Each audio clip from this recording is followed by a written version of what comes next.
Bismillahirrahmanirrahim. Assalamualaikum warahmatullahi wabarakatuh. Perkenalkan, nama saya Misbahudin. Saya mahasiswa semester 1 STIE Dr. Hesmut Takin, Prodi Manajemen. Di kesempatan kali ini saya akan mencoba menampilkan implementasi Prodi Manajemen semester 1 di dunia kerja. Tugas ini saya untuk melengkapi tugas pengantar teknologi informasi. Di sini yang pertama kita akan ada namanya pengantar bisnis. Saya di pengantar bisnis itu bisa dikatakan untuk implementasi di dunia kerja itu saya bisa mengetahui faktor-faktor produksi di mana ada tenaga kerja, tanah atau lahan, sumber daya alam, modal atau kapital. Di sini juga saya bisa mengetahui apa itu biaya produksi. Bahkan untuk pencatatan biaya produksi kita, saya bisa mengetahui ada 3 jenis, yaitu biaya bahan baku atau material, biaya tenaga kerja atau biaya overhead, dan itu bisa diimplementasikan di tempat saya kerja. Selanjutnya ada pengantar ekonomi mikro, di mana ekonomi mikro itu saya juga bisa mengetahui bagaimana menghitung ongkos produksi jangka pendek, bagaimana faktor ongkos berubah total, ongkos tetap rata-rata, dan ongkos marginal. Nah, poin-poin yang saat ini bisa saya implementasikan di dunia kerja atau di posisi saya bekerja saat ini adalah di ongkos marginal. Bagaimana penambahan karyawan berdampak kepada total output sehingga ongkos marginalnya itu berapa. Bisa saya aplikasikan di tempat dunia kerja.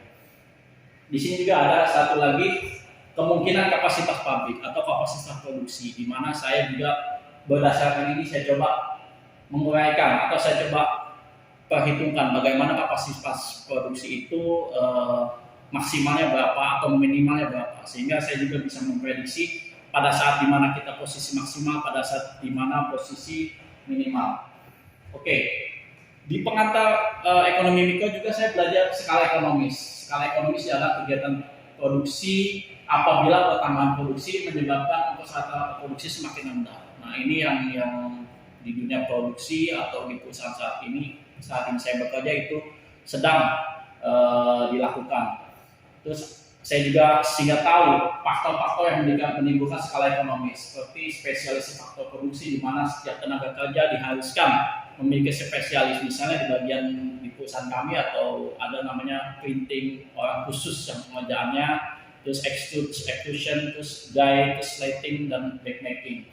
Terus pengeluaran bahan mentah, sehingga saya mengetahui bagaimana ketika kita membeli bahan mentah dalam jumlah yang besar itu umumnya kita akan mendapat diskon, sehingga biaya material atau biaya bahan mentah itu menurun. Terus kita juga akan ada namanya usaha mendorong pengembangan kapasitas baru. Kita di perusahaan kita itu ada suatu fasilitas supporting, di mana kita akan membentuk satu subdivisi atau sebenarnya sudah dibentuk subdivisi itu untuk mensuplai bahan baku kita, sehingga kita bisa menghemat, tidak mesti beli keluar.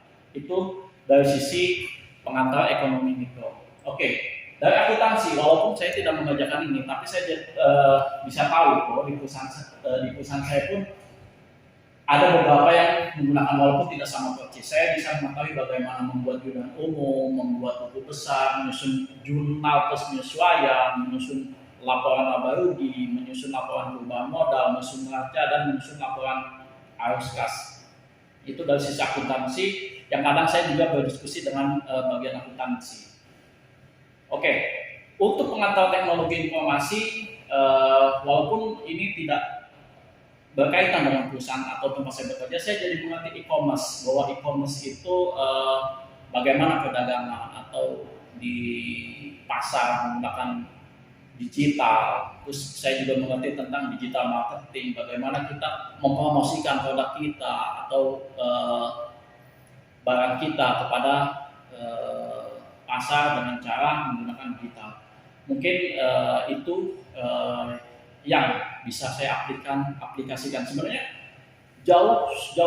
sangat jauh. Dalam artian masih sangat banyak hal yang bisa diaplikasikan dalam dunia pekerjaan dari prodi manajemen. Itu saja. Di sini juga saya bisa ambil suatu kesimpulan. Saya dapat penghasilan dari ilmu dari tempat kerja kita juga bisa dapat ilmu dari tempat kita kuliah. Oke, terima kasih. Saya Musnudin. Wassalamualaikum warahmatullahi wabarakatuh.